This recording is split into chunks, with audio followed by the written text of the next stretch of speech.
Nós vamos ter aqui um momento que eu considero bastante interessante, infelizmente pelos motivos que todos sabemos, da situação atual da pandemia, e a professora Maria Manuel Mota, que é uma reputada investigadora. Eu conheci a professora Maria Manuel Mota há 10 anos, num contexto profissional, portanto, tenho uma grande admiração pelo percurso profissional dela. Ela tem sido premiada, foi prémio Pessoa, foi prémio Marie Curie, portanto, é uma das nossas investigadoras mais reputadas e, de facto, devemos ter orgulho em termos alguém como ela que prestigia muito a nossa ciência e a nossa investigação. E ela teve a novidade, dentro da sua complicadíssima agenda, como calculou neste período, de estar aqui um fim de tarde connosco para praticar um pouco a sua experiência e estar disponível para conversar um pouco connosco. Nós vamos dividir isto em dois momentos. Portanto, a professora Manuel Mota, portanto, vai fazer uma primeira intervenção, uma espécie de narrativa sobre o que está a passar e a sua experiência. Penso que vai partilhar alguns dados. Eu pedi a todos, por favor, que pusessem os alto-falantes desligados. Estou a ver aqui, portanto, quem não tiver que o ponha, por favor. De certa forma, temos uma situação do ponto de vista da audição melhor. Depois estaremos disponíveis para uma conversa. Pronto, eu irei moderar. As pessoas que quiserem intervir, façam uma nota no chat sobre isso, ou eu próprio também interpelarei as pessoas no seguinte. Estamos disponíveis para ouvir e, mais uma vez, muito obrigado também pela sua amável disponibilidade. Olá, muito boa tarde, muito obrigada. É um prazer estar aqui. Não sei se me estão a ouvir bem, se está... Eu vou partilhar, então, aqui, dê-me só um segundo.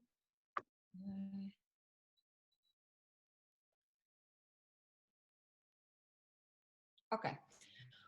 Mais uma vez, muito boa tarde, obrigada por estarem aqui, para me ouvir. Eu vou tentar ser bastante breve. Eu vou contar, no fundo, uma história que é uma história que começou em março e que todos nós já ouvimos. Eu vou contar a perspectiva, não apenas minha pessoal, mas a perspectiva de um instituto que faz investigação biomédica no país e que simplesmente como é que...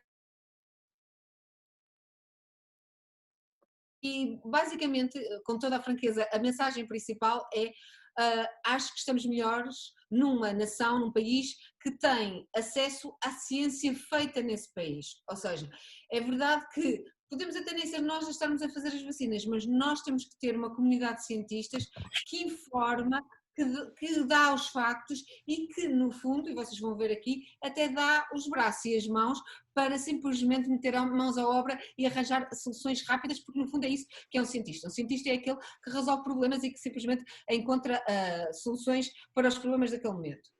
Eu, portanto, vou começar, só para explicar, a instituição que eu estou a falar é o IMM, e isto aqui que estão a ver é o Google Maps, e aqui nesta zona aqui estão a ver a Universidade de Lisboa, o campus da Universidade de Lisboa, e nós estamos situados aqui, portanto eu vou fazer aqui um close-up agora deste canto ali, portanto deste canto aqui, desta região aqui, que é o campus da Escola Médica, portanto da Universidade de Lisboa, da Faculdade de Medicina, o Hospital de Santa Maria, o Hospital Universitário e o Instituto de Medicina Molecular que está aqui, que é um instituto de investigação, é um instituto privado, sem fins lucrativos, mas que tem como fundadores principais o Hospital Santa Maria, a Faculdade de Medicina da Universidade de Lisboa e a Universidade de Lisboa. Esta é a fachada do nosso edifício, só para perceber mais ou menos como é que é um instituto de investigação. A maneira como nós o vemos é que nós somos uma célula toda a gente percebe, é uma unidade, não é? E temos obviamente as nossas fronteiras, mas estas fronteiras, uma célula para funcionar tem que estar em contacto com os outros, com os tecidos, com os nossos órgãos, com todo o organismo, não é? E é assim que nós nos vemos. Nós somos uma pequena célula num organismo inteiro, que é toda a nossa sociedade, e nesse organismo, nessa célula, o que existem são cientistas que estão aqui, são os grupos de investigação, obviamente o Board of Directors, porque no fundo cria a direção disto, mas tem todo um conjunto que nós chamamos, os biólogos chamamos de organelos, que não são serviços de apoio à investigação que fazem isto tudo funcionar. E, portanto, é assim que nós vemos. A maneira como nós também vemos o IMM o objetivo é ter um ambiente que proporcione as ideias mais criativas, fazer as perguntas mais difíceis,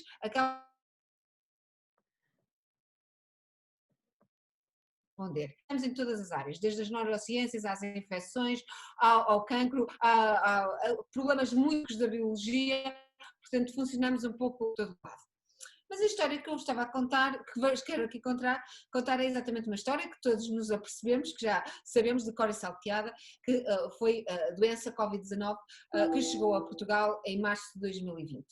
e portanto no mundo a 3 de março já havia praticamente 100 mil casos, provavelmente muito mais, mas digamos diagnosticados praticamente 100 mil casos, em Portugal havia 4 casos confirmados, isto no dia 3 de março.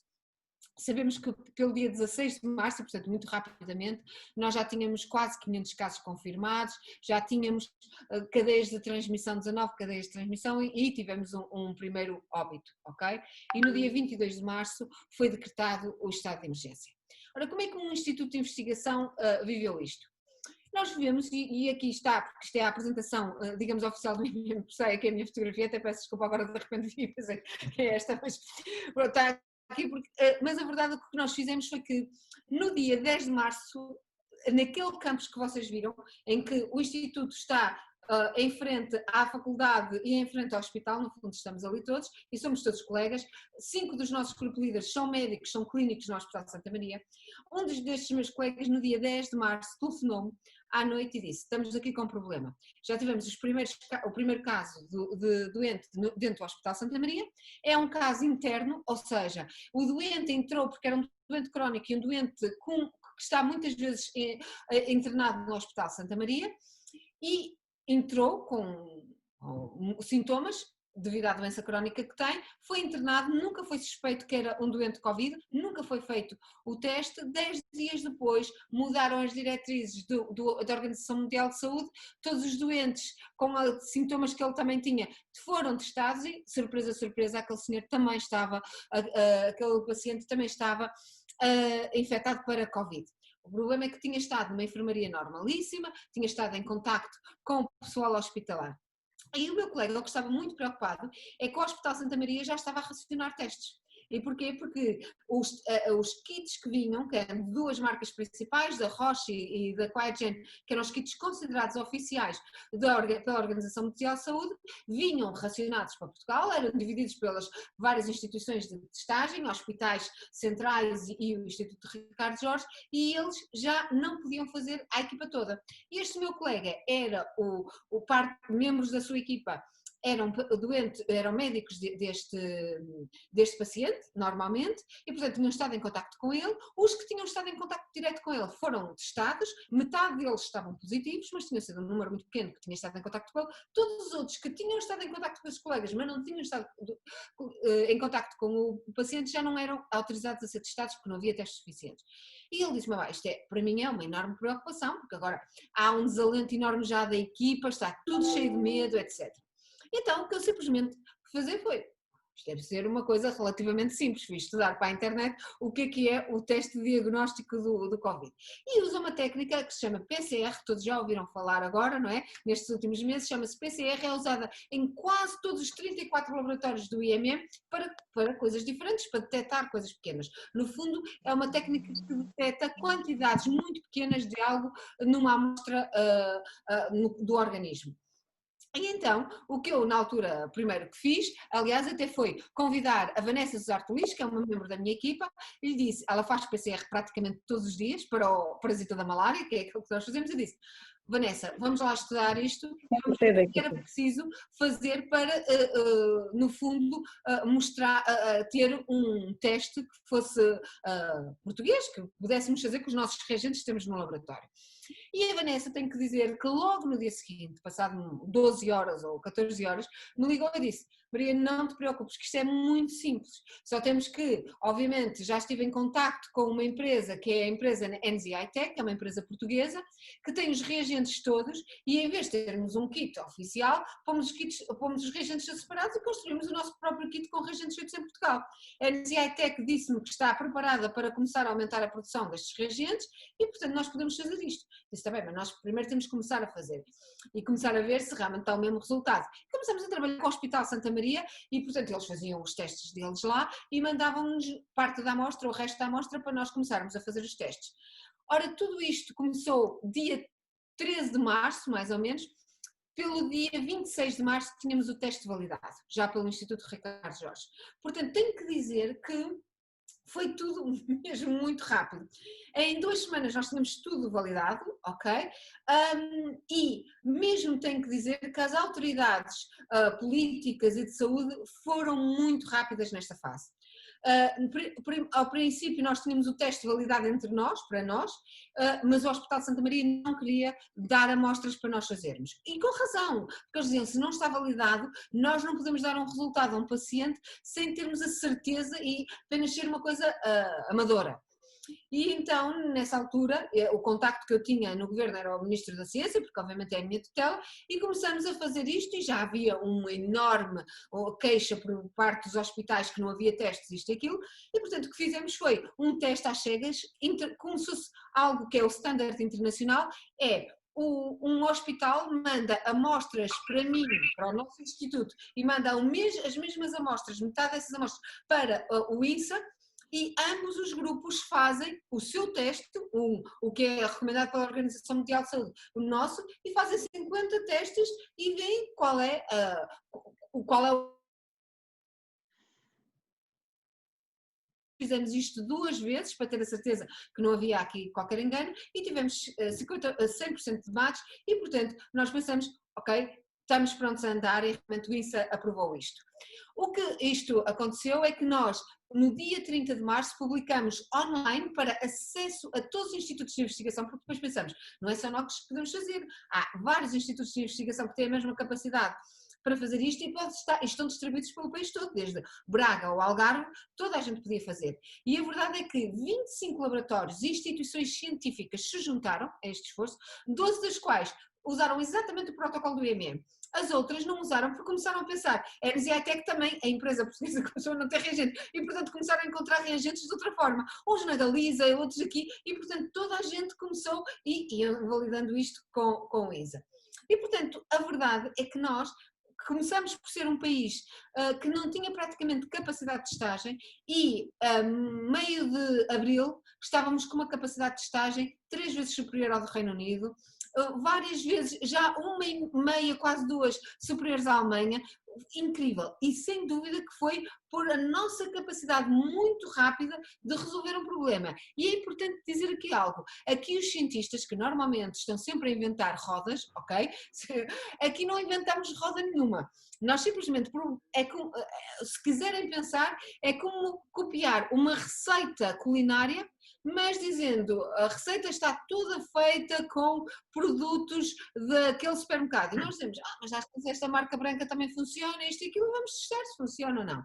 Claro que a diferença é eu não sei se a minha internet está boa, porque me está a dizer que está aqui instável, mas... estamos a ouvir. Às vezes sai um bocadinho, mas estamos a ouvir, obrigado. Ok. E portanto, a verdade é que... no fundo há uma diferença, obviamente, se na culinária nós falharmos, formos ao lado, não sabe exatamente igual, mas ninguém morre, e aqui obviamente tem que ser com um standard muito elevado. Mas a verdade é que estava, e de vez em quando voltávamos a fazer validação com o ISA e com outros institutos, começamos a fazer parcerias, tínhamos as mesmas amostras, trocávamos amostras, mesmo com o Hospital Santa Maria, só para ver se ainda dava a mesma coisa, só para termos a certeza que tudo estava. Em cerca de portanto foi durante o lockdown, a 4 de maio o lockdown desapareceu, a 6 de maio o nosso instituto abriu e, portanto, as pessoas que estavam a fazer isto foi apenas trabalho manual. Nós não tínhamos uma única máquina, nada a fazer. Todos os testes foram feitos manualmente por 140 voluntários, organizados em 8 equipas, e a trabalhar por turnos das 9 da manhã às 9 da noite. Ok? E nós fazíamos isto, algumas das passagens que agora já não se fazem, mas no início fazia-se, que era toda a desativação do vírus, porque o vírus vinha num material que era vivo, e portanto se fosse positivo à morte, obviamente podia causar doença grave. Portanto, tinha que ser tudo desativado, parecia que estávamos na lua, ok? Tudo a trabalhar. E estas pessoas, o que é engraçado é que estes 140 voluntários, que eram alunos de doutoramento, pós-docs, alguns grupo líderes, que estão habituados a ser cientistas, a nem sequer ter muito bem o horário de entrada, é quase um artista que pensa sobre ciência, como arranjar soluções para os problemas. A verdade é que funcionou durante este período tal e qual como se fossem operários. Tinham que apresentar-se ao trabalho 15 minutos antes, tínhamos sempre extra, no caso da pessoa falhar e a pessoa já estava fora do turno, portanto tudo para não falharmos nunca com os nossos no fundo, compromissos. E quem eram os nossos compromissos? A GNR, aqui da zona, portanto nós testávamos todos os membros da GNR sempre que eles precisavam, e precisavam muito. Foi um grupo que teve sempre um nível de positividade muito, muito elevado, e estivemos com o Ministério do Trabalho, com a Solidariedade e a Segurança Social, para todos os lares da zona da Grande Lisboa, portanto para testar e evitar que existissem mais surtos do que aqueles que existiram. A verdade é que isto fez furor e, como vocês sabem, alguns países chamaram o milagre português, etc, etc. Fez furor, foi escrito até mesmo em revistas científicas como aqui o Lancet, sobre o impacto que a comunidade científica tinha tido. Mas veio o verão e, como eu costumo dizer, fomos todos a banhos.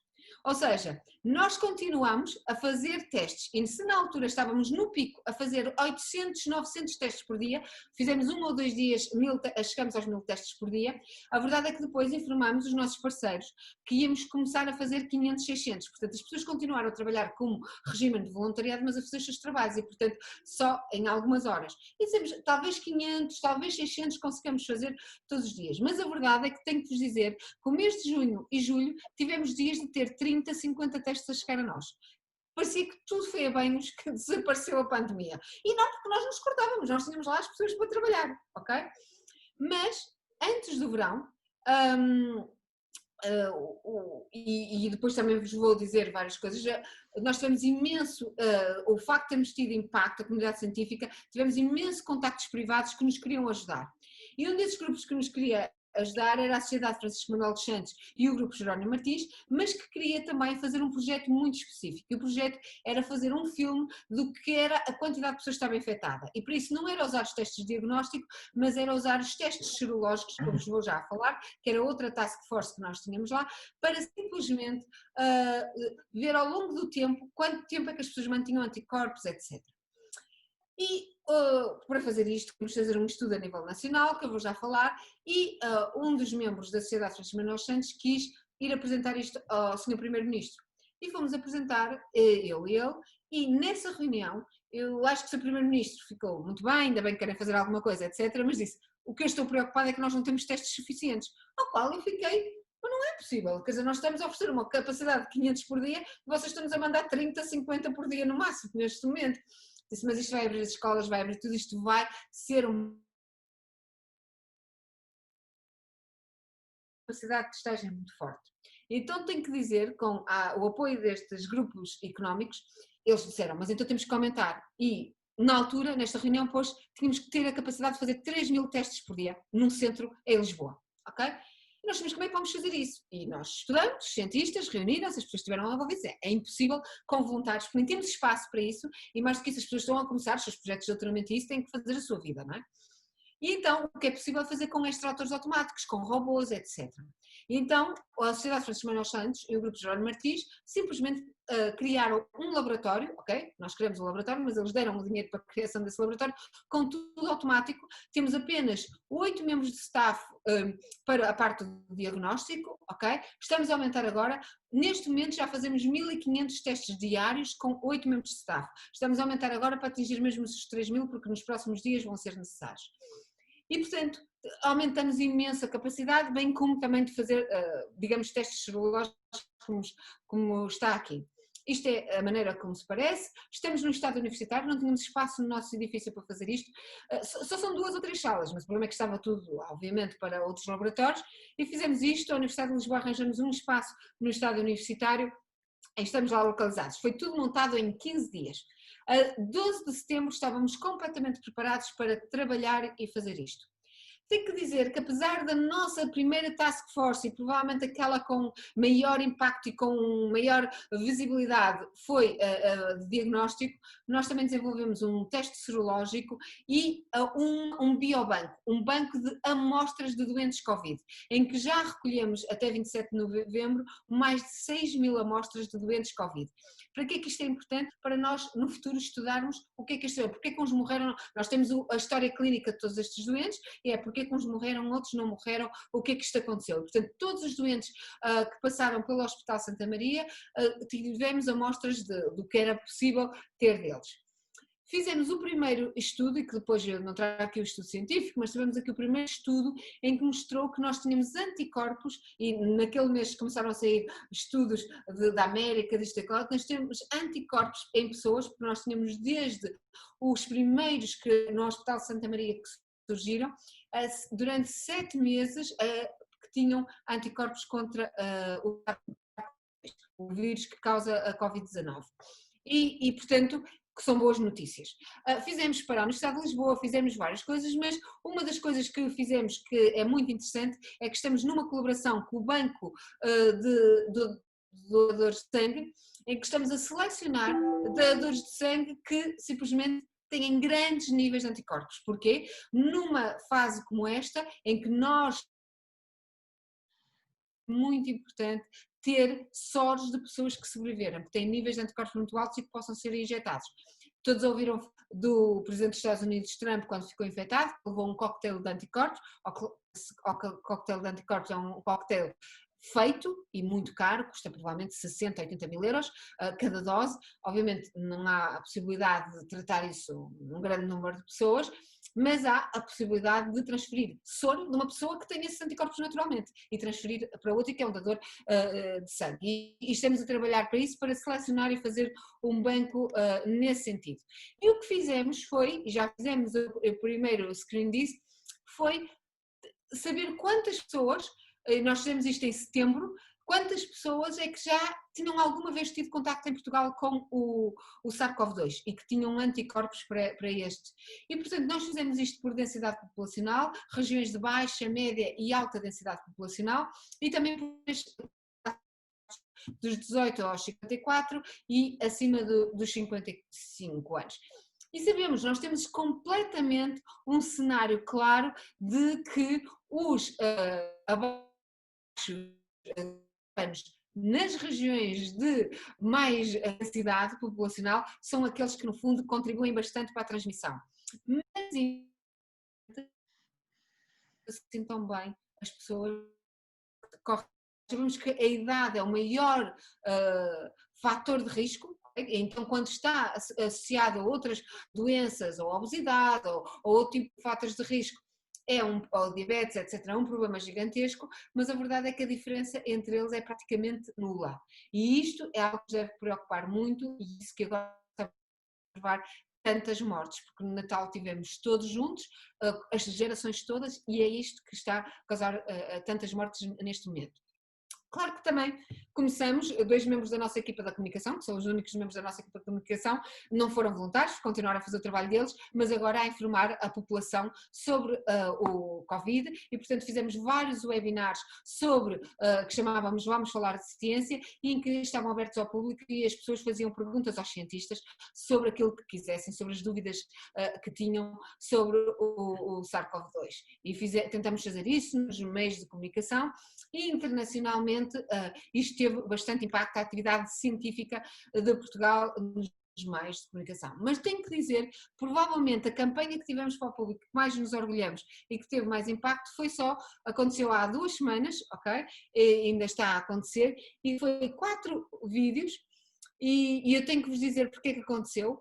Quando eu vos mostrei a célula, que era o IMM, eu dizia que o IMM era uma célula que estava em contacto com o exterior. E nós temos 3 grupos de conselheiros que aconselham a direção. E um deles é o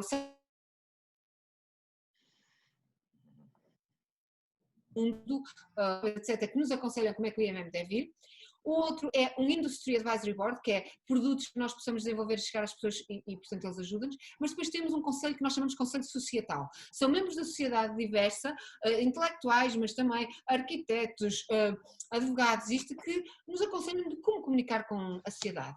E nós tivemos uma reunião com eles e eu apercebi-me que grande parte destes já têm a sua idade, e estavam todos muito receosos se haviam de tomar a vacina ou não. E eu fiquei extremamente preocupada, porque pensei, na sociedade estão bastante informados, têm essa informação, porque que estão com medo de tomar a vacina? Então, num dia, juntamos 4 dos nossos investigadores, ok, que sabem mais sobre imunologia, sobre vacinas, etc., do IMM, e responderam a 4 perguntas.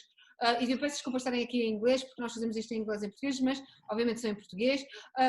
devo tomar ou não a vacina, porque é que foi tão possível tão desenvolver tão rápido, porque grande parte da desconfiança das pessoas é, mas isto é muito rápido, isto às tantas, até o meu pai que tem 82 anos diz, é melhor os outros tomarem e depois se não correr nada mal, que eu vou tomar a seguir, ok? Portanto, há toda essa ideia, perdão, peço desculpa, se a vacina é segura ou não e se a vacina nos vai trazer a normalidade. Eu vou só partilhar aqui com vocês um dos exemplos que temos, que é este, são muito curtos, são os mesmos. Não sei se ouvem. Sim, sim. Sem dúvida, a vacina para a Covid-19 é segura, é eficaz e vai salvar muitas vidas. Vacinar-nos é um imperativo de saúde pública, mas também é um imperativo de solidariedade social.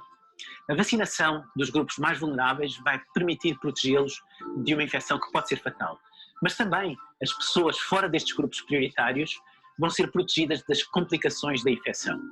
Por outro lado, sabemos hoje que a vacinação vai permitir atingir a imunidade de grupo apenas quando a maior parte da população estiver vacinada. E é este estado que vai devolver normalidade às nossas vidas. Por isso, vacine-se por si, vacine-se por todos nós. Por fazer perguntas. Conte connosco para dar respostas.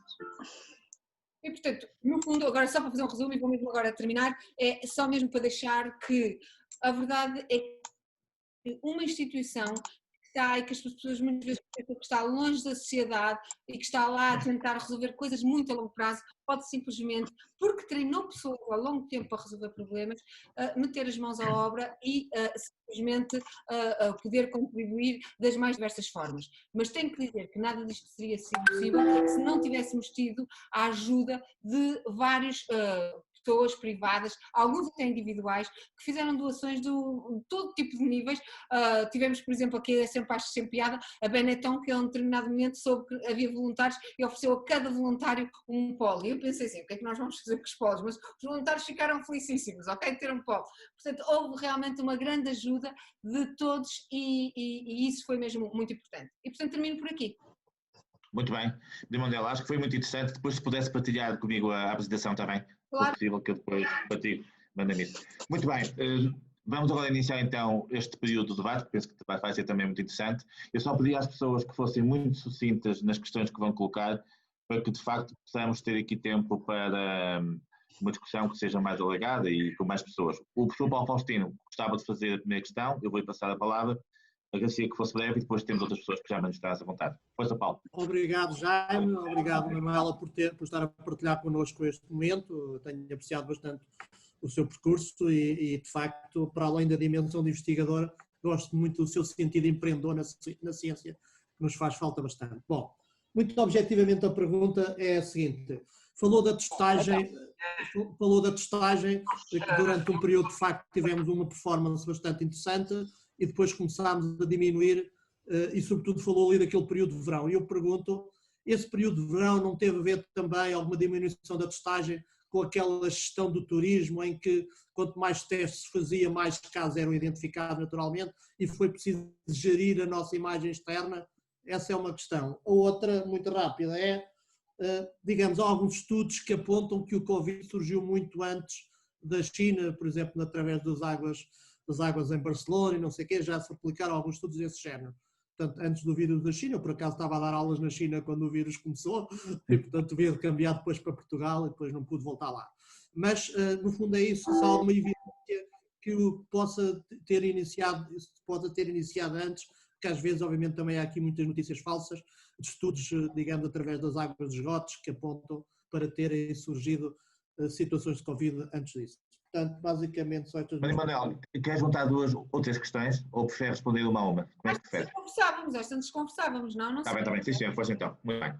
Então, em relação ao que estava na cabeça, obviamente, dos decisores políticos, eu não posso dizer o que é que estava. A verdade é que houve uma diminuição. Eu não sei se nós também queríamos ver o lado positivo das coisas e achamos, ok, passamos isto. Quer dizer, nós olhávamos para as outras pandemias e toda a gente estava informado que vinham uma doença infecciosa, nós sabemos há 150 anos que passa de um para o outro. Portanto, quanto mais contacto nós tivermos com com outros seres humanos, mais é a probabilidade de passar. Isso é claríssimo, ok? Claro que nós podemos dizer que não sabemos muito deste vírus e há muita gente. Estamos a ter. E agora mais, é verdade, nós sabemos sempre mais, mas nós estão a ter dificuldade, deixem. Estamos a ter algumas falhas.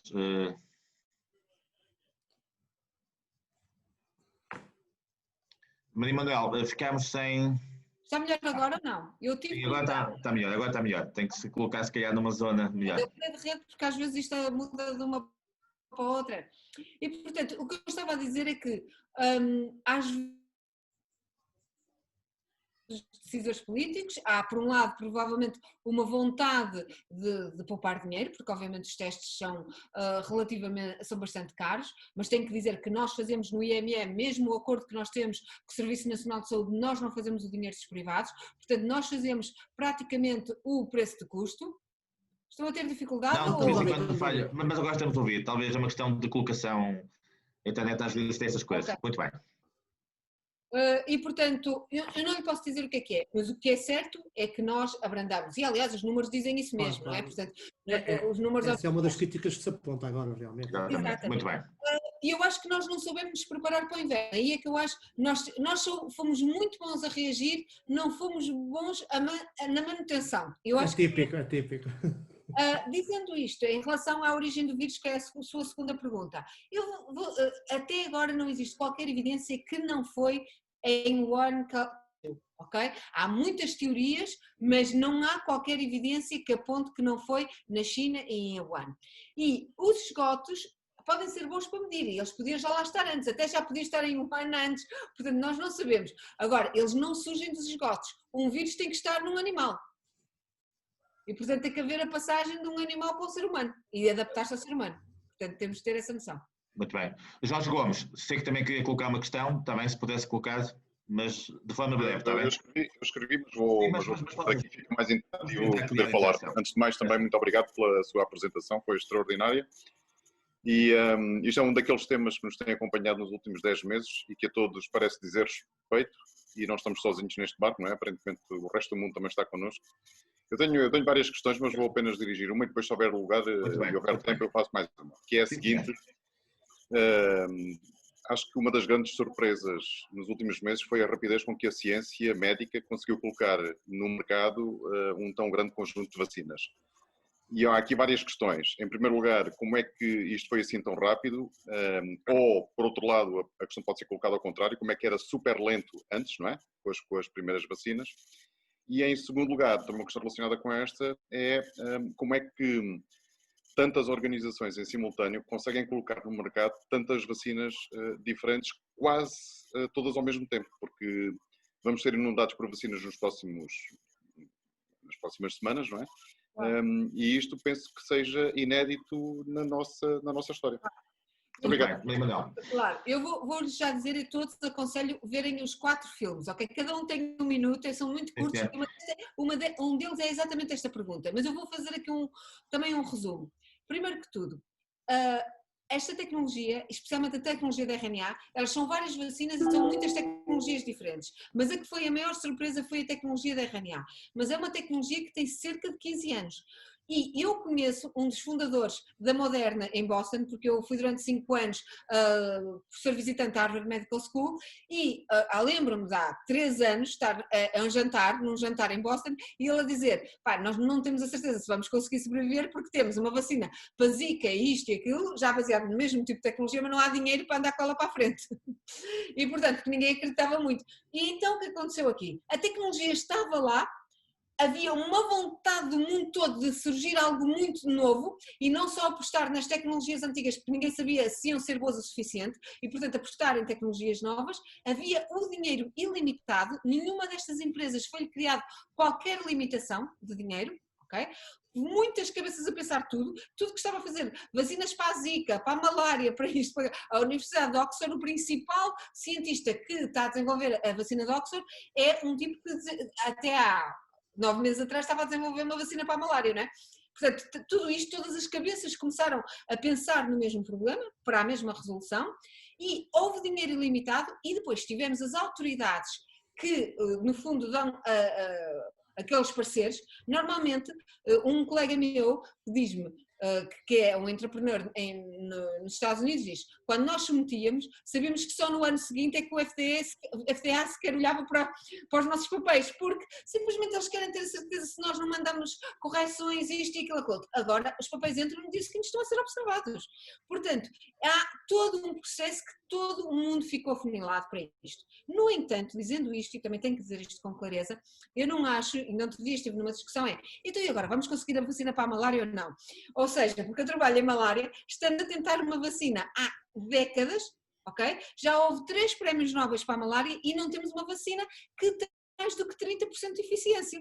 E a questão é que este é um vírus mesmo, e eu, obviamente, por favor, não me contem, porque eu já fiquei conhecida por dizer que era um vírus relativamente bonzinho, não é? Mas isto é um vírus de caracacá, ok? Portanto, é algo muito relativamente simples comparado com um parasita ou algo deste tipo. E, portanto, tudo isso junto permitiu entregar isto tudo a tempo. Mas eu estou convencida, estou 300% convencida que as vacinas são seguras. Não houve atropelos. Ok? Foi tudo muito feito, muito apressado, mas não houve atropelos. Muito obrigado. Jaime, só complementar, e é uma pergunta rápida e é enigmática. Você se acredita em teorias da conspiração? O que é que pensa das teorias da conspiração relativamente ao vírus? Não, eu não acredito absolutamente nada, eu acredito em factos e, portanto, qualquer teoria se for validada por factos, deixa de ser uma teoria e passa a ser a realidade. Até não ter qualquer facto que a comprova, é apenas uma teoria, e com toda a franqueza fazemos teorias nos séculos XII e XIII, já não estamos em alturas de fazer esse tipo de teorias. Bem, nós temos aqui várias pessoas, Miguel Henriques, Carlos Brito, mas antes disso tínhamos ainda a Teresa, portanto eu vou procurar seguir aqui a ordem de Teresa, agradecia que fosse rápida, está bem, por favor? Está sem microfone. Boa tarde, não, eu não tinha nenhuma questão, estou a ver não, eu estou a falar da Teresa Rebelo, da Teresa Cristina. Se calhar não está a ouvir. Está sem microfone. Pois. Sim, agora ele estava-me a dar que estava ligado, mas agora já está finalmente. Está bem? Vou ser rápida. Muito obrigada pela prestação interessantíssima que deu. Eu queria colocar apenas uma pergunta, enquanto cientista, de como é que se posiciona perante as opções que têm sido tomadas pelo governo, que na minha opinião, na minha modesta opinião, não têm respeitado de facto a opinião dos especialistas, a opinião dos médicos, a opinião dos cientistas que têm estado neste assombroso trabalho contra a Covid, e portanto gostaria de ouvir uma opinião que não será meramente e obviamente uma opinião científica, mas a sua opinião enquanto investigadora. Como é que se sente? Qual o seu posicionamento face àquilo que tem sido feito e aquilo que tem sido, na verdade, as opiniões da sua classe, que muito bem tem defendido algum tipo de medidas que não têm sido seguidas pelas nossas instituições governamentais? Era só isso. Muito bem. Obrigada. Ora, eu costumo dizer que os cientistas dão os factos e nós não estamos na situação de tomar as decisões políticas e os políticos estão numa decisão difícil de ver os factos e tomar com esses factos decisões, e eu tenho que dizer que mesmo quando os nossos colegas são-lhes pedidos opiniões, e mesmo por exemplo dentro do IMM, e que toda a gente tem liberdade de expressão, nós temos por exemplo um conjunto de investigadores que às vezes não são da opinião que eu por exemplo posso partilhar, ok? Portanto, e é preciso ter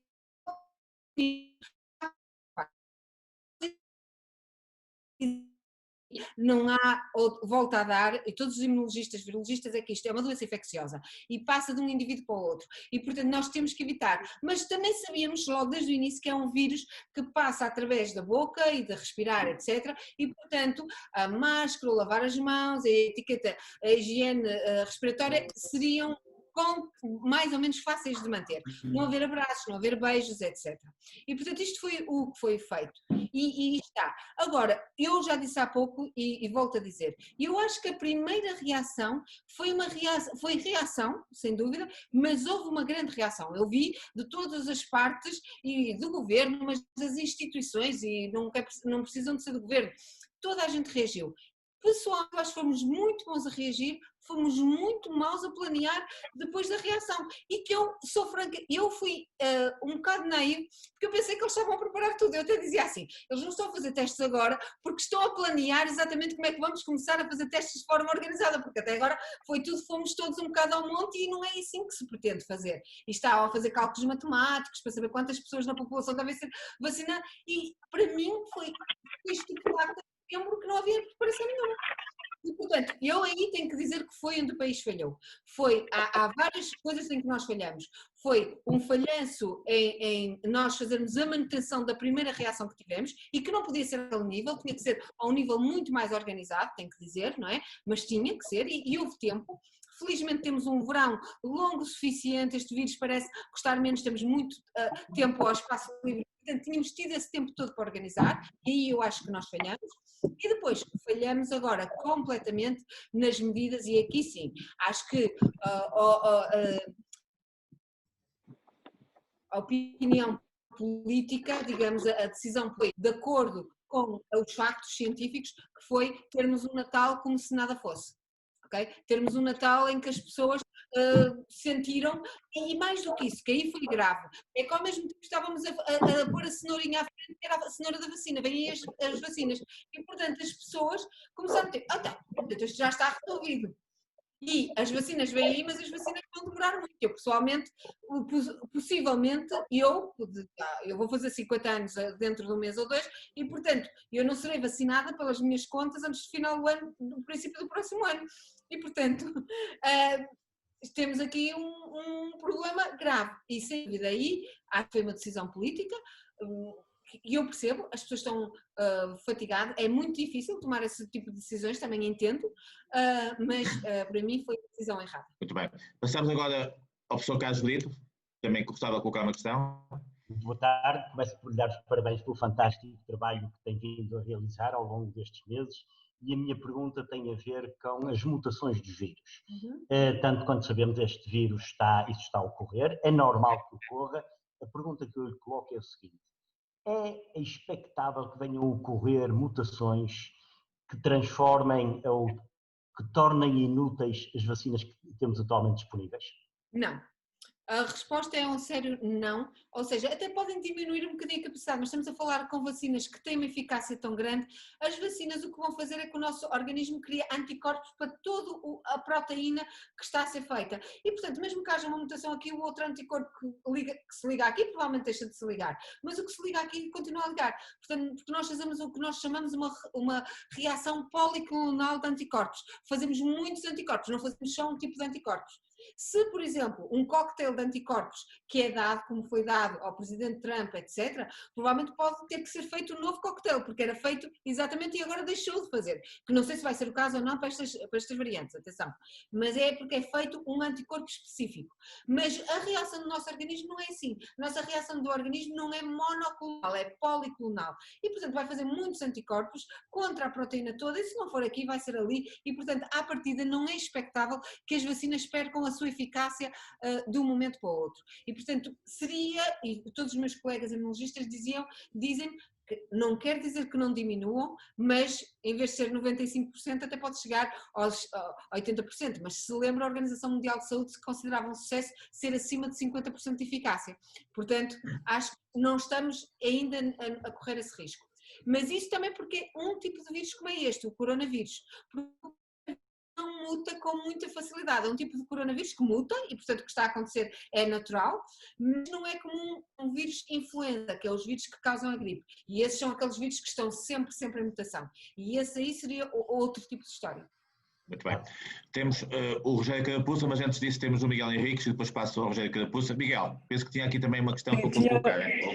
Tinha duas questões muito rápidas e técnicas. Sim, senhor. A primeira é, as vacinas desenvolvidas no Ocidente foram de facto em tempo recorde, mas a verdade é que os chineses e até os russos desenvolveram vacinas antes. A minha pergunta é, nós, ou antes vocês cientistas, temos a certeza que as vacinas chinesas são piores do que são as nossas?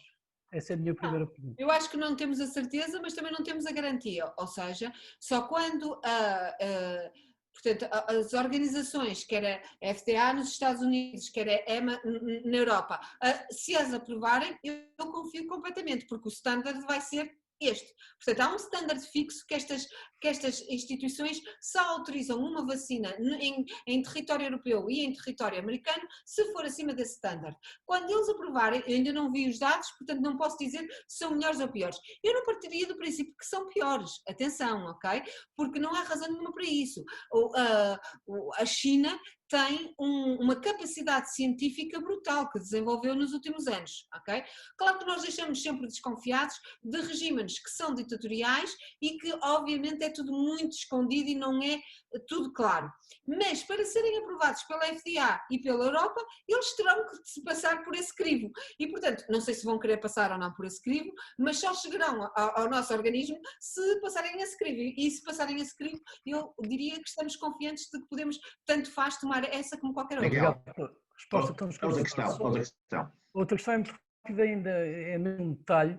Eu vi num dos seus slides e tenho encontrado esta divisão estatística em vários outros estudos e notícias. A população dividida em menores de 18, 18, 54 e maiores de 54.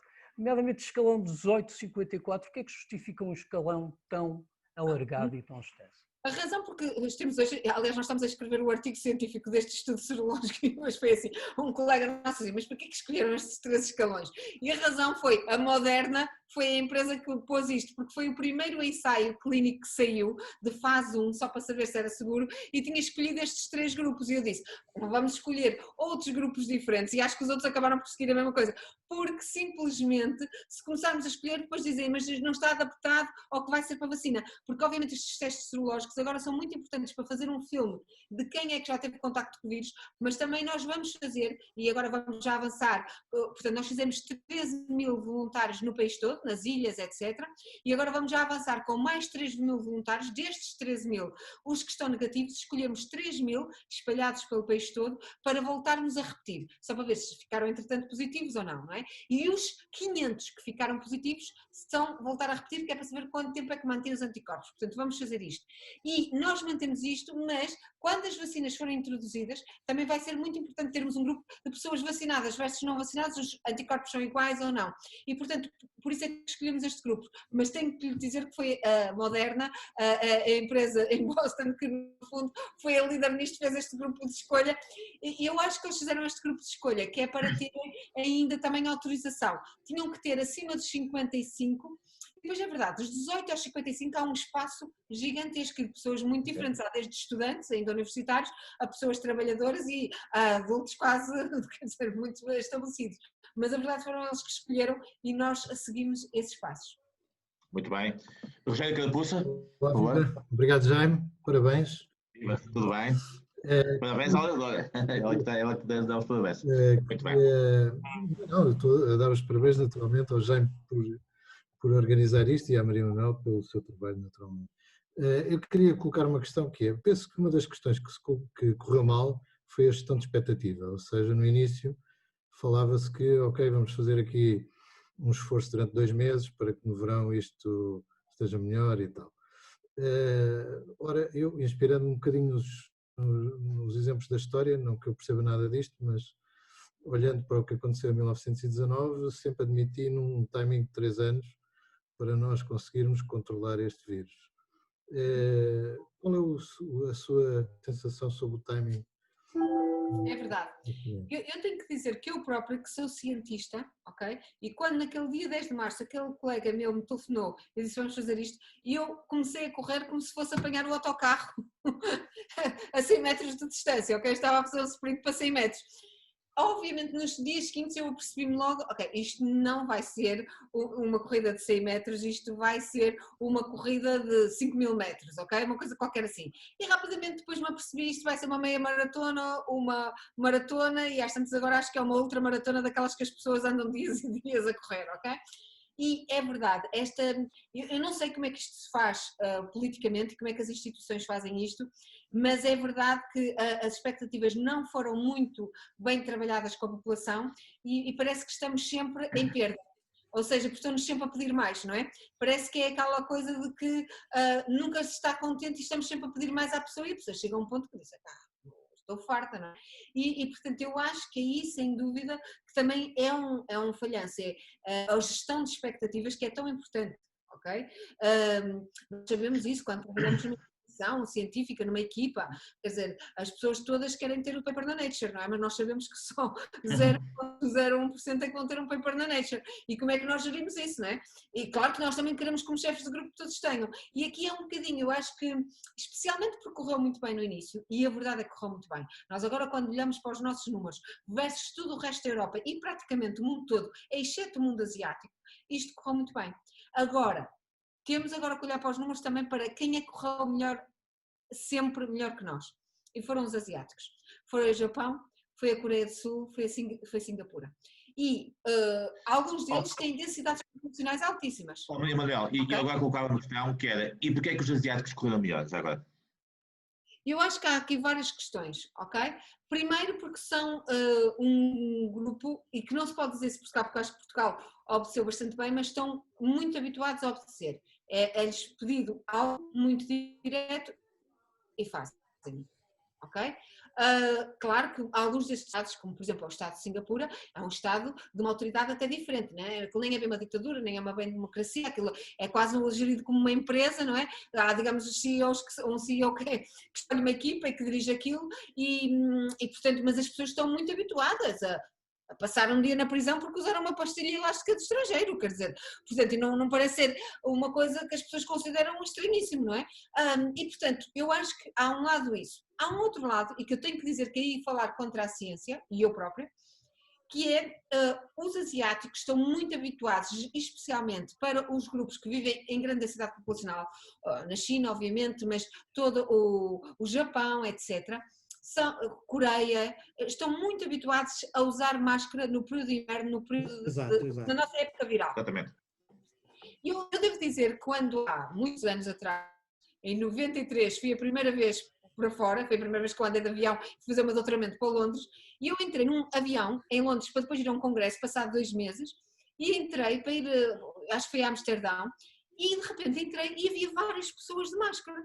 E havia várias, e eu pensei assim, uau, aqui a incidência de cancro é imensa, porque para mim só usavam máscara quem era imunossuprimido e tinha que se proteger dos outros, e quando se via à porta do hospital ou dos IPOs que havia pessoas de máscara, pensava, uau, mas depois comecei a pensar, comecei a olhar e a pensar, mas são todos tipos novos, quer dizer, não todos tipo 20 e tal anos, não é possível isto estar a acontecer. E depois, claro que eu me apercebi que um asiático numa altura de gripe, numa altura... Basta não se sentir completamente bem, basta ter tido um arrepio ou espirrar, quando aqueles dias que nós dizemos, epá, hoje não estou doente, mas também não estou no 100%, o asiático põe a máscara. E põe a máscara no infantário, ou seja, no infantário uma criança é habituada a usar máscara, ok? E portanto isso teve logo desde o início, enquanto nós, aqui no Ocidente, não podíamos dizer isso. Porque nós não podemos dizer isso porque das duas uma, ou os governos faziam requisição de todas as máscaras e não proibiam a venda de máscaras, mas provavelmente politicamente se as pessoas achavam que a máscara protegia e não conseguiam arranjar máscara, até podiam criar um problema social, não sei.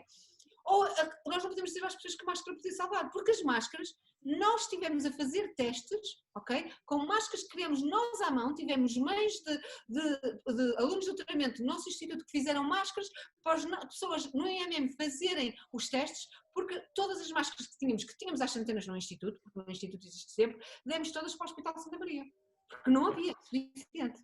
E portanto nós não podíamos fazer isto, não é? E eu acho que isso aí foi algo um bocadinho que eles controlaram, mas a verdade é que eles controlam o tempo. Portanto, se olhar para os números do Japão, não há mortes, não há casos, não há picos de casos, nada. Ok? E portanto, é mesmo, e tiveram outro aspecto, que eu acho que é uma questão de organização. O que nós devíamos ter preparado no verão era um testagem e rastreio maravilhoso. Porque se nós isolarmos a pessoa que acabou de se infectar, mesmo que não sente sintomas, a probabilidade de quando nós, se fizermos o rastreio 5 dias depois, esta pessoa provavelmente já infectou 10 ou 15 pessoas. Foi o caminho. Jair, deixa-me só reforçar o que a Manuela disse. Que Não, Paulo, somente, deixa só acabar o Rogério, peço desculpa, depois passo já. Diga, Rogério, por favor. A questão que eu tinha colocado, parece-lhe que os 3 a 4 anos é um bom intervalo para a gente controlar isto? Acho que vamos controlar. Vai haver aqui um problema que nós não estamos ainda a pensar. Ou seja, há muita gente a pensar e a conversar no mundo que não está. É que nós todos queremos vacinas para a minha família, para o meu bairro, para a minha cidade, para o meu país, para a Europa e pronto, já os outros que se lixem. Mas a verdade é que nós não vamos vacinar toda a gente, nem é expectável vacinar toda a gente. Há muita gente nova que provavelmente não vai ser escolhida para vacinar. E estas pessoas vão querer viajar, vão querer fazer voluntariado. Eu tenho uma filha de 18 anos que era para ir estudar para a Inglaterra e não foi este ano. Mas quer dizer, não sei se aguento mais um ano ou dois que não quero estudar para fora, não é? E portanto, e com toda a franqueza, eu acho que ela tem que ir, não é? E depois vai criar o problema, claro que era para a Inglaterra, mas se quiser fazer voluntariado na África, se quiser fazer voluntariado na África do Sul, como é que é? Ela pode não correr risco, mas depois traz o vírus, porque mesmo aqueles que não correm risco da doença, que é o caso dela, à partida tem 18, 20 anos, o risco será muito pequeno, será um risco maior a andar na autoestrada A1 de Lisboa ao Porto, não é? Mas provavelmente o risco é pequeno, mas trará o vírus outra vez e depois a avó que foi vacinada, mas que entretanto já não está assim tão imune, volta outra vez. Quer dizer, nós não sabemos exatamente como é que isto vai acontecer. Mas eu estou convencida que isto, nós tivemos 2 investigadores, o Marco Eldon e o Pedro Simas, que escreveram agora um artigo que está a ter um impacto brutal na Nature Reviews Immunology, em que no fundo prevêem que este vírus se vai transformar como os outros coronavírus, que são os vírus responsáveis pelas constipações de inverno. Okay? Que são muito menos problemáticos que digamos um vírus de influenza que causa a gripe e portanto, agora, há modelos matemáticos que apontam que para se tornar completamente assim pode durar 10 anos, mas eu diria que estão controlados, em 3 anos teremos isto controlado. Paulo, deixa só, por favor, o Mário Franco, que já tinha colocado uma questão e depois passa a ti, está bem? Só para seguir a hora. Mário, por favor. Sim. Muito obrigado. Foi, de facto, uma excelente apresentação. Eu tenho 2 perguntas muito rápidas, tendo em consideração o interesse que tem o assunto. Mas vamos para tentar dar a oportunidade a mais pessoas, está bem? Exatamente. A primeira pergunta é, e peço desculpa se estou a dizer alguma incorreção, a primeira pergunta é, eu acho que era importante perceber um bocadinho melhor, e penso que há aí uma zona escura, que significa a eficácia de uma vacina. Ou seja, se estamos a falar de a pessoa não, digamos, não gerar a doença, se existem diferenças de eficácias em termos de nível de idade ou outros aspectos. Ou seja, eu acho que é assim, fala-se na eficácia da vacina, já ouvi dizer que há análises de eficácia de vacinas diferentes com base em parâmetros diferentes. Portanto, era uma questão muito concreta que, se me pudesse esclarecer, eu penso que era útil para toda a população. Claro. A segunda questão, e é só mais uma, e acho que é muito importante porque pode ter efeitos nas decisões políticas, e eu realmente estou um pouco confuso sobre isso, é o seguinte. Fala-se que as novas variantes do vírus, etc., que têm uma incidência maior na propagação a nível dos jovens. Se isso se confirma ou não, e se essa propagação nos jovens, embora possa não gerar neles uma doença, não é neste momento um fator de transmissão para a família, para os avós, para os pais, a partir do momento em que eles estão infectados, ou na escola ou fora dela. E eu penso que isso era importante para se perceber como é que poderia, digamos, ser o impacto na questão escolar, nomeadamente. Claro. Obrigado. Vou tentar ser telegráfico. Muito bem, Manu. Em relação à eficácia da vacina, claro que há muitas maneiras de ver isto.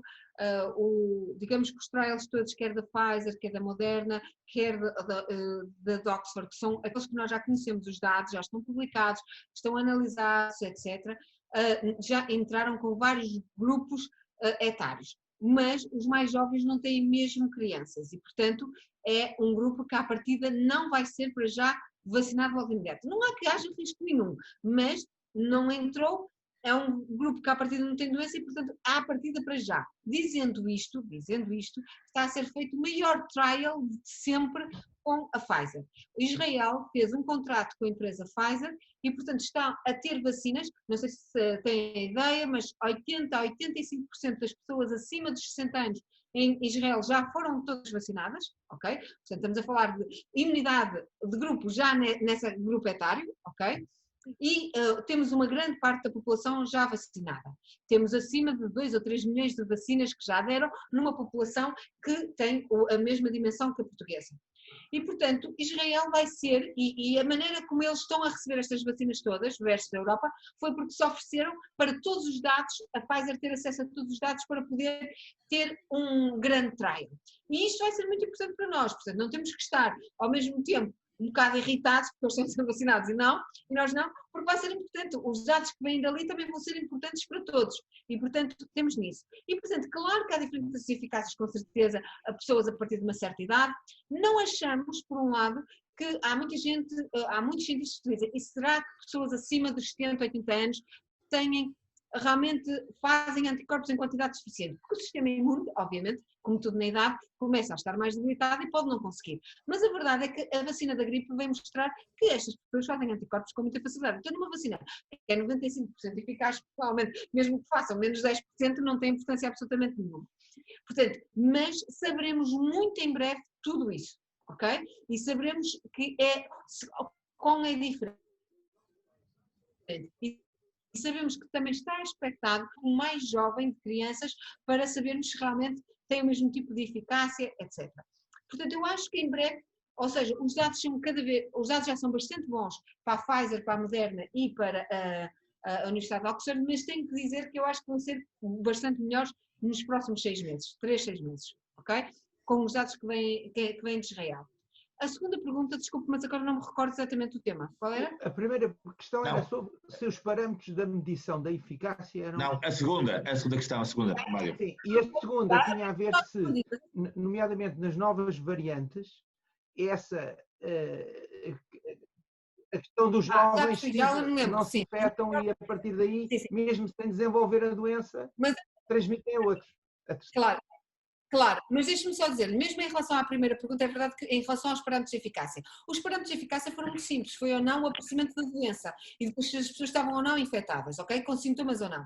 Portanto, há muita gente que provavelmente ficou com níveis muito baixos de vírus, mas que não foi detectado naquelas grandes populações, ok? O que estamos a detectar são pessoas que aparecem com sintomas num grupo versus o placebo versus aquele e depois é confirmado se estão ou não positivas para o vírus por PCR. E, portanto, o que mesmo as pessoas que estão já a tomar vacina, eu tenho muitos colegas meus que já tomaram a vacina, quer aqui porque são médicos, quer em Inglaterra, etc., o conselho que lhes é dado é eles têm que manter a usar máscara. Ou seja, porque eles podem não ficar doentes, estão vacinados, mas podem transmitir, porque podem ficar com, apesar de terem níveis baixos, e a transmissão à partida é mais baixa, mas podem, portanto, até nós atingirmos a imunidade de grupo, os cuidados têm que ser os mesmos. Okay? E, portanto, os parâmetros, sim, a verdade é que não são um parâmetro para dizer se a pessoa alguma vez outra vez ou não e ficou infectada ou não. Portanto, os parâmetros podiam ser diferentes, mas são se a pessoa ficou doente ou não. Ok? O outro em relação às novas variantes. Estas novas variantes ainda está tudo muito em cima e eu teria muito cuidado de dizer que se transmitem mais nos mais novos, etc. É óbvio que há umas variantes, como é sempre esperado, que se adaptam mais rapidamente e se tornam preponderantes na população. Okay? E, portanto, é esta do Reino Unido, que está muito preponderante, há talvez esta de Manaus, que também se pode estar muito preponderante, mas isto é normal e podemos fazer tudo o que nós quisermos. Mas não vai haver países em que não entra uma e só entram as outras, ok? Portanto, o que nós podemos fazer e que devíamos estar a fazer há muito tempo nos aeroportos todos de Lisboa, devia ser obrigatório entrar de Portugal, devia ser obrigatório as pessoas entrarem com um teste negativo. Não quer dizer que a pessoa esteja negativa, porque a pessoa foi fazer o teste e podia ter estado com uma pessoa infectada 24 horas, obviamente o teste ainda não dá positivo e vai ficar positivo, mas reduz muito a probabilidade de uma pessoa entrar aqui. Portanto, tudo isto devia estar a ser feito. Se uma pessoa quer viajar, devia-lhe ser dado o direito de poder viajar porque precisa para a sua profissão, para isto e para aquilo, mas simplesmente tem que perceber que o custo do bilhete tem agora adicionado o custo de um teste. Acho que é tão simples quanto isso. E toda a gente devia estar a fazer testes. E não acho que os testes rápidos para pessoas assintomáticas sejam os melhores. Tem que ser um teste de PCR, porque se o nível estiver baixo, esse teste nunca vai dar positivo. Muito bem. Passamos ao Paulo, que eu penso que colocar outra questão, não é, Paulo? Não era questão, era só para reforçar o que a Manuela disse sobre os asiáticos, a disciplina é absolutamente verdade, a usar a máscara eles também a usam já por circunstâncias normais da poluição, e portanto eu no dia 6 de janeiro já estava a usar a máscara. Eles impuseram logo e eu pensei, como é que isto é possível na Europa, como é que as pessoas vão disciplinar-se? Isto nunca aconteceria, e teve que acontecer. Mas há um outro aspecto que eu ainda hoje tenho dúvidas se a tecnologia também não é importante, porque eles pagam todos os pagamentos que têm, o dinheiro não circula.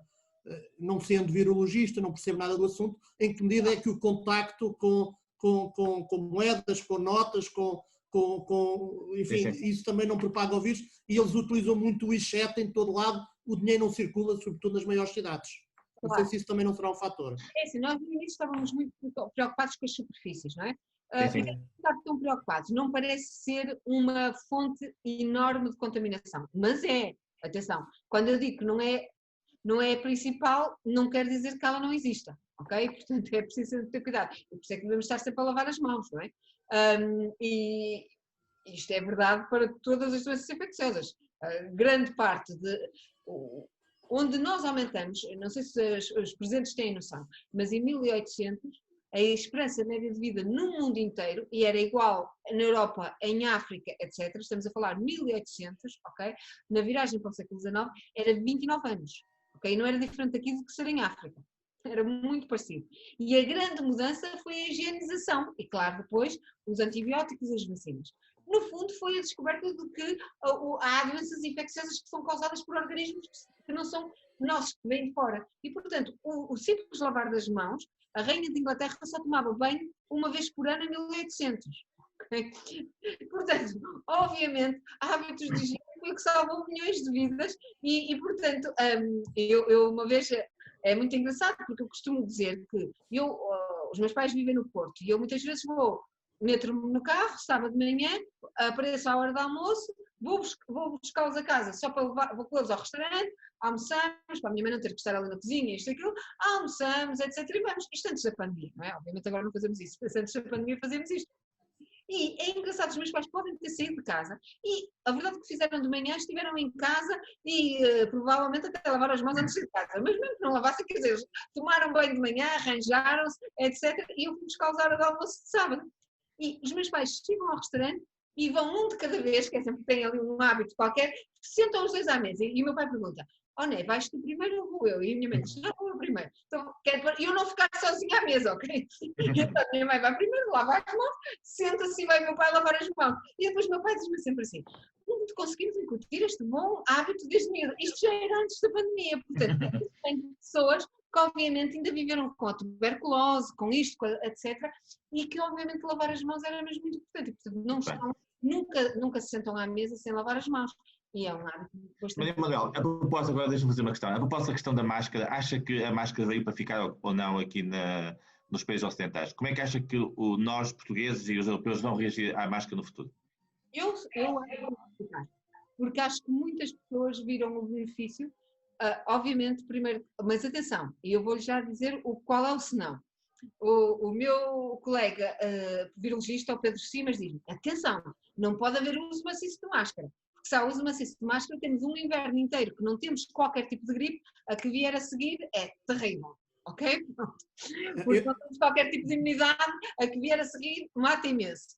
Portanto, mas eu acho que vamos ter muito mais cuidado. Ou seja, eu acho que vamos ser daqueles que, eu espero que sim, eu vou ser de certeza, e eu estudo uma doença infecciosa, obviamente não se transmite desta forma, é pela picada do mosquito, mas, obviamente, vejo muitas toques e nunca achei que devia usar máscara, acho que nunca usei máscara na minha vida para nada, ok? E, portanto, mas eu acho que tem imensos benefícios, a verdade é essa. Para que eu hei de ter não sei quantos casos de absentismo na minha instituição, quando não é necessário, quer dizer, no inverno, não é? Exatamente. Porque, no fundo, é isso que também aumenta imensa produtividade no inverno. Muito bem. Eu sou asmático e sinto melhor com a máscara. Exatamente. Só um testemunho pessoal. Nós tínhamos aqui a Ivone Rocha que queria fazer uma questão, eu não sei se ainda está, Ivone. Penso que já... Estou aqui, não. Muito bem, Ivone, tinha dado a indicação do que ia ser. Muito bem, sim, senhor. Em primeiro lugar, muito obrigada por estar aqui a conversar connosco e obrigada por todo o seu trabalho, para além dos parabéns. A minha pergunta é muito curta. Porquê é que o protocolo mudou e um doente que Covid, ao fim de 10 dias, não precisa de testar, ou mesmo testando positivo, pode ser colocado na sua vida normal, no trabalho, ainda que com os cuidados? Porque é que este positivo não é perigoso, entre aspas? Muito bem, muito obrigado. O que é certo é que no início não sabíamos e, portanto, tínhamos medo e dizíamos que tinha que certeza ficar negativo para poder voltar. E houve pessoas com vidas horríveis. Nós tivemos, por exemplo, tenho que vos dizer, um membro da GNR, obviamente nem sequer sei de que região é que é, mas um membro da GNR que teve durante 4 meses e meio positivo. E, portanto, não é só não podia trabalhar, é que não podia sair de casa, não é? Portanto, não tinha autorização para sair de casa, não é? E, portanto, como ouviste, houve muitos casos e até começamos a desenvolver nós um ensaio no Instituto para ver se o vírus era infeccioso ou não. Tirávamos isso e, portanto, no PCR dava positivo, mas o PCR mede, digamos, pode medir bocados do vírus, pode já estar morto, e depois pegávamos na amostra e punhamos em cultura e víamos se o vírus conseguia reproduzir, para ver se era ativo ou não. E começamos a perceber que a verdade é que não é. Portanto, estão positivos por alguma razão. Em alguns indivíduos o material genético do vírus não é assim tão facilmente limpiado em circulação e anda nas mucosas, mas a verdade é que a pessoa não está infecciosa. E depois, claro, começou-se a aplicar os mesmos gripe, porque a gripe ninguém faz um teste para ficar negativo e para poder voltar ao trabalho, não é? Portanto, nós partimos ao princípio que ao fim de X dias, e portanto foi baseado em vários estudos de várias partes do mundo, incluindo aqui de Portugal, começamos a ver quais eram os dias necessários para as pessoas poderem voltar a trabalhar. E na verdade é que achamos que 10 dias é um tempo seguro. Provavelmente ao fim de 7, 8 dias já há muito, a probabilidade desce muito de transmissão, mas 10 dias é seguro de que a transmissão deve ser ou muito baixa ou inexistente. E portanto, foi considerado isso. Acho que foi, também do seu ponto de vista logístico, era um teste, do seu ponto de vista psicológico, as pessoas não ficavam negativas e era um horror. Eu tive que, numa determinada altura, quando estávamos a fazer isto para a Direção-Geral de Saúde, de criar um call center com 2 pessoas constantemente a responder a telefonemas para acalmar as pessoas. As pessoas ficam muito nervosas, como é que eu tenho um teste outra vez positivo? Como é que eu já estou aqui, não tenho sintomas há 30 dias? O que é que se passa? E nós começamos e portanto, esse era realmente um problema, e não era um problema português, era um problema do mundo inteiro. E portanto toda a gente está a fazer assim. Não sei se o Zé Furtado, que também está aqui connosco, não sei se quer colocar alguma questão, já agora há um bocado tivemos a falar no início. Zé Furtado, quer colocar alguma questão? Jaime, não queria limitar-me a felicitar a Maria Manuel Mota pela excelente intervenção e o trabalho fantástico que estão a fazer. Muito bem, só essa nota, está bem, muito bem. Pronto, eu não estou a ver aqui mais questões, se calhar eu podia talvez, não sei se o Paulo quer fazer uma nota final de síntese, que normalmente costuma fazer nestas, e depois passava à Maria Manuel para encerrar. Paulo, não sei que quer fazer alguma nota de síntese? Muito rápido, acho que foi bastante interessante, foi excelente, aliás, e colocou-se aqui no fundo as principais questões que nos preocupam, evidentemente, e também nos permitiu perceber o que é que podia ter sido feito para não estarmos, obviamente, para estar numa situação menos má que estamos atualmente. Acho que ficou aqui bem evidente a percepção geral que nós temos todos, que é, de facto, normalmente costumamos reagir muito bem aos problemas que temos, mas no fundo não temos capacidade depois de gerir e de planear, digamos, a médio e longo prazo. É aquela, confirma-se um bocado com esta situação da Covid, aquela frase que às vezes se diz que a melhor uma equipa multinacional competitiva é ter um português, um alemão, um chinês e um americano. O português, o americano para vender, o chinês para produzir, o alemão para organizar e o português, o bombeiro, para, digamos, apagar os fogos e resolver as coisas não imprevistas de um momento para o outro. E, de facto, nós conseguimos resolver, digamos, com um bocado o piloto automático numa fase inicial, tivemos medo do vírus, organizámos, ou melhor, auto-organizámos, fizemos muita coisa boa, mas depois de facto não houve capacidade de planeamento e de antever aquilo que toda a gente já previa, todos os cientistas, e de facto é um bocado frustrante para todos nós. Isso eu também estou, como a Manuela dizia, eu estava a pensar que o governo estava a planear as coisas e depois, de facto, chegamos a esta fase, vimos que muitas coisas podiam ter sido feitas e, portanto, eu acho que ficou aqui uma visão bastante consolidada e bastante integrada daquilo que realmente podia ter sido feito, que não se fez, o que se deve fazer e de alguma forma, também alguns conselhos para nós pessoalmente, eu pessoalmente e em nome, obviamente, aqui do grupo, agradeço uma vez mais à Manuela ter partilhado connosco isto.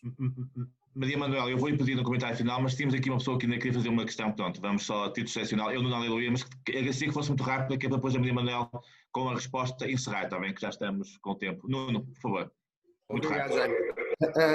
Sempre que se fala em crises pandémicas, na nossa comunicação social aparece sempre os sistemas de transportes, em concreto o método do Porto. O método do Porto é fotogénico e, portanto, passa muito bem na televisão e não só, e nos jornais.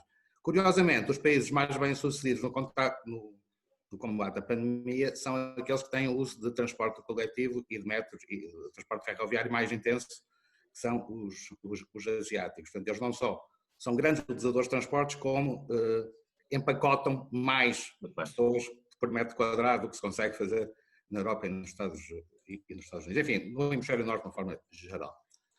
Curiosamente, é muito fácil e tem sido sempre associado com grandes prejuízos para o setor a pandemia à utilização de transportes públicos. Na Ásia, há dois fenómenos que me parecem claros. Um já foi aqui falado, que é o uso massivo de máscara e a disponibilidade logo desde o início de máscaras para uso massivo. E o segundo, e dos estudos que eu li, não há nenhuma evidência de focos de contágio nos sistemas de transporte, em concreto nos metros. Mas a minha questão é, julgo que em termos de etiqueta respiratória, o não falar é um fator de diminuição de risco imenso. E os asiáticos não falam no sistema de transportes por respeito e de poluição sonora. Nós, por respeito pelos outros e para evitar ruído. Nós nunca fizemos muita informação sobre cuidados de etiqueta respiratória, máscara de 2 metros e estarmos ralados, o que eu acho que poderia ser algo muitíssimo interessante e importante, mas eu sou obviamente leigo na matéria. Portanto, a questão tem a ver com se as pessoas não falarem nos transportes públicos podia diminuir a questão da transmissão, não é? É um pouco isso, não é? Nos transportes públicos e em todo lado, nos elevadores, em todo lado, estarmos calados quando estamos perto de outros. Claro. Manuel, já agora, aproveitando esta resposta, depois se pudesse deixar uma mensagem final, obrigado, está bem? Claro. Muito obrigado. Sem dúvida, eu acho que eu não acho que haja qualquer prova de que os transportes públicos sejam grandes fontes de contaminação. Eu acho que nós tivemos a melhor experiência, infelizmente muito má para nós, com um resultado muito mau para nós, que é, nós sabemos que são as refeições e as famílias que falam muito, que estão, porque quando estamos numa refeição entre família e que às vezes as pessoas não se veem há algum tempo, obviamente estamos ali muito à vontade, estamos a conversar, e é esses ambientes que a transmissão é mais perigosa. Portanto, e nós vimos isso, porque as pessoas estavam a trabalhar, as pessoas estavam a ir aos seus trabalhos, e muitos em transportes públicos completamente cheios, etc. E a situação estava relativamente controlada. Tivemos, no fundo, 2 ou 3 dias de refeição e de reencontro entre famílias, e isto começou a disparar por aí fora. E, portanto, sem dúvida que eu acho que esse é algo para ter muito em conta. Eu quero-vos dizer aqui um exemplo também, e que eu acho que nós temos que ter um planeamento a nível nacional, e provavelmente a nível europeu, para as vacinações, etc., obviamente, mas também temos que ter não só um planeamento a nível local, nós temos que ter um planeamento quase a nível das células, ok? Só para vos dar um exemplo, o IMM tem cerca de 650 a 700 pessoas a trabalhar no IMM, ok? Num edifício de 3 andares, quando é trabalhar no IMM, porque no mesmo edifício há aulas de medicina, e quando há aulas de medicina estão os alunos todos de medicina, mas dizendo que esses estão separados, vamos falar de 650 pessoas. Nós nunca tivemos uma cadeia de transmissão desde o início. E logo desde o início, mesmo na altura que ainda não estávamos a usar máscaras, ok? Estávamos a usar máscaras lá dentro do Instituto, às vezes até feitas, como eu vos disse, etc., por causa dos testes. Mas tivemos sempre 140 voluntários a trabalhar diariamente, das 9 da manhã às 9 da noite, intensivamente. Okay? E nunca tivemos uma cadeia de transmissão. Nós testamos, agora neste momento estamos a testar toda a gente que está dentro do Instituto, quem está a trabalho não, mas quem está dentro do Instituto testamos todas as semanas e ainda, por exemplo, ontem testamos 187 pessoas, não tivemos um único caso positivo. A semana passada testamos 275 pessoas, tivemos um caso positivo.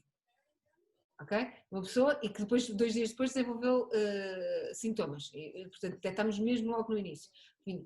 E, portanto, o que eu acho é que se cada célula conta de si e as medidas forem claras, nós conseguimos fazer. Eu nunca proibi de trabalhar nesta instituição, toda a gente faz o seu trabalho, é verdade que é obrigatório trabalhar de máscara desde que se entra no edifício até que se sai, exceto na cafetaria e tem acrílico, as pessoas não conseguem, ou seja, na separação da mesa tem um acrílico a meio, portanto temos isso, criamos isso, mas temos uma cafetaria, as pessoas almoçam lá, lancham, etc. Não podemos ter aquelas mesas que as pessoas adoravam, juntar mesas e ter a equipa toda das 12 pessoas, isso obviamente foi proibido. Mas estão toda a gente a trabalhar e não tivemos uma única cadeia de transmissão. E é verdade que é com isto. Se eu digo que é assim que eu quero viver e que quero dirigir uma instituição de investigação, não é.